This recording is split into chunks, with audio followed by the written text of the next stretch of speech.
আজকে আমরা খুব ইন্টারেস্টিং একটা রিঅ্যাকশন দেখবো, যেটা হচ্ছে নিউট্রালাইজেশন রিঅ্যাকশন বা প্রশমন বিক্রিয়া। আমরা জানি অ্যাসিড এবং বেস রিঅ্যাকশন করে তৈরি করে লবণ এবং জল।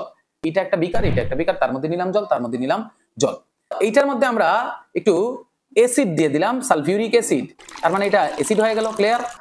আর এইটার মধ্যে আমি দিয়ে দিলাম এই সোডিয়াম হাইড্রোক্সাইডের একটা দানা এবং সেটাকে আমি একটু ডাইলিউট করে নিলাম।